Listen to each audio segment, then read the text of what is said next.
When I hear the phrase white privilege, sports is the one place where nobody on the field has any privilege at all. She doesn't get extra points when she shoots because she's white. She gets the same number of points as anybody else. Sports is the great equalizer. I know there's been so many amazing black women that have been in this league, and continuing to uplift them, I think, is very important. And that's something I'm very aware of. And like I said, I try to just be real and authentic and, share my truth. And I think that's very easy for me. I'm very comfortable in my own skin.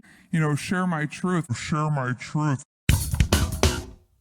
It looks like the Caitlin Clark dynasty may be coming to an end before it even began. So yes, if you don't know, Caitlin Clark was the most popular basketball player, regardless of gender. She filled stadiums, she made a massive amount of money, and then of course came over into the WNBA and brought that popularity with her. So to this day, whenever she plays, of course, attendance is up and excitement is through the roof. However, after earning Time Magazine's Athlete of the Year, she had a couple of choice words to say. I want to say I've earned every single thing, but as a white person, there is privilege, says Clark. A lot of those players in the league that have been really good have been black players. This league has kind of been built on them. The more we can appreciate that, highlight that, talk about that, and then continue to have brands and companies invest in those players that have made this league incredible, I think it's very important. I have to continue to try to change that. The more we can elevate black women, that's going to be a beautiful thing. Well, I tend to think that why can't people elevate themselves regardless of skin color, right? It's going to be your work ethic, your ability that is going to drive you towards success. But I guess none of that really matters according to Caitlin Clark. And here she is apparently bending the knee to the woke mob by the use of this language. Now, of course, what I want to focus on today is a complete meltdown over on CNN over this situation. But before we get to the clips, please like and comment on this video so we can break through the algorithms. Here we go. But before she entered a league that started in 1997, there were the Lisa Leslies and the Dawn Staleys and the Cheryl Swoops of it all, who really built this league, and they weren't getting the attention because, let's face it, the league was built in a way in which it wasn't mainstream. And all she's simply saying is that I want to respect those who come before me. Now, conservatives do one of two things that I am so fascinated with, especially when it comes to her. Either they whine or they bully. So now it's time to do both. They're bullying her when she decides to just like a post about Taylor Swift post about Taylor Swift endorsing Kamala Harris. They unfollow Endorsing her. voting. And like saying, go vote. Yeah. And then they unfollow her in droves. And then she says, you know what? I am so grateful for all this money I make. I'm making more money than most of these women will ever see in their lifetime because I am a great player, but I'm also someone that they are using as their message person, that they are using me as a conduit to get their message out. And she says, no, I don't want any of that. I'm grateful. And hopefully I can shine some attention on Bakari because no one's paying attention to Bakari. And so I'm going to give Bakari some attention because you know what? Thank you for keeping this league alive, Bakari. Everything that you've done has really got to the point where I can be here and benefit in this moment. And Megyn Kelly, saying she's on a knee apologizing because she's white, she's acknowledging the reverse DEI that no one wants to talk about. She has a privilege. She has been in this league for a year? And she makes more money than the people who built this league, and she understands there's a reason, not because she shoots the ball well. Yes, that also helps, but there's another reason, Scott. There's a reason that says I'm white, and it's a privilege, and people love me, and I'm okay with that, but I want to also acknowledge everyone else. Why is she being bullied? Why is that wrong? Why is she being bullied for acknowledging something that's smart, truth, and factual? Do we really want to talk about black and white people in sports, right? If there's one thing where race does not matter, especially in terms of popularity and money, it is skin color, especially when it comes to basketball. The most popular players are black right now, right? But there's always going to be players from an older bygone era who aren't going to be nearly as successful financially as the current players are, right? Caitlin Clark was already massively popular. That's why they paid her so much to bring her in. They didn't want her going to some European league or some private league, right? They wanted her in the WNBA to try to build up the brand. That is why she is worth so much money. And all these other ladies apparently just aren't. But let's go ahead and listen to Scott Jennings' reply. Well, a couple things. Number one, whether you're an athlete or anyone else, if I hear you use the phrase "my truth," I immediately then discount everything else you say because there isn't my truth or your truth. There's just the truth. And when you start using phrases like that, it tells me that That's not true. Your brain has been captured by something that I don't really respect. That's not true. Number two. That's not true. Number two, the attention the league got this year was amazing, and it was all because of her. She is an amazing player.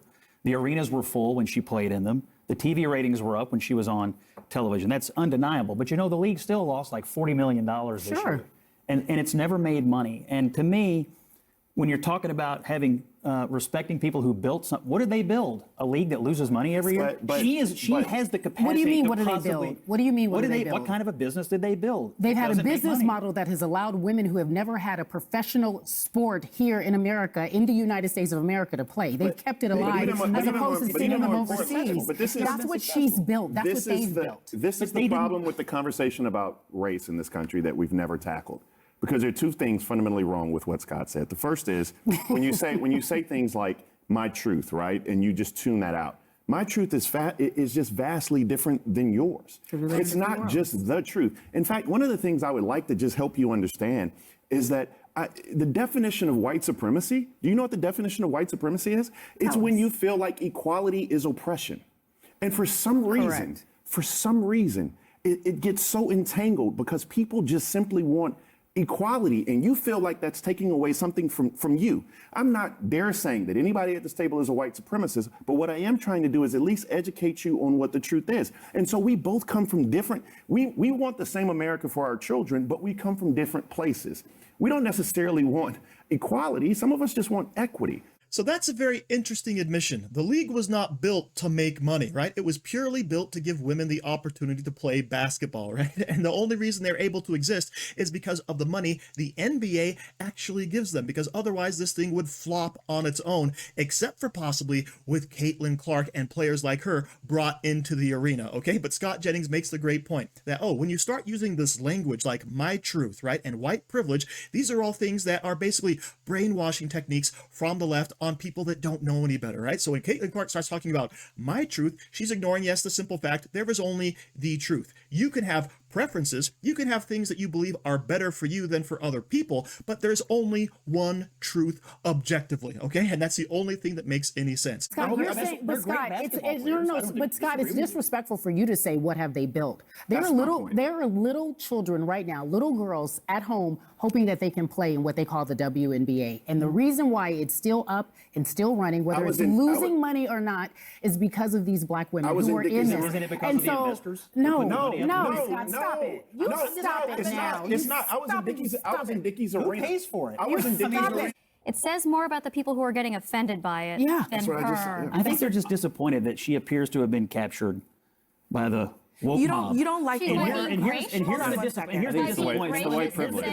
Let him articulate this because I want to learn something. I feel a little bad for her because she's going to learn that it will never be enough, no matter how much of the phrasing, no matter how much of the groveling you do, it will never be enough for the people in that league that hate her guts. It will never satisfy. Why do you assume they hate her that guts? Why do Yes, you they do. assume They that do she not. is trying to pander? Isn't it also Because I hear the language. It's the language of the pandering. Scott, listen, let's get off the internet for 1 second. Everybody, right? This is not a conversation about wokeness, about my truth, about all that stuff. Okay, I know that these are buzzwords on the internet. This is a young woman who's working in a league where she has colleagues. She said something about her place in that league.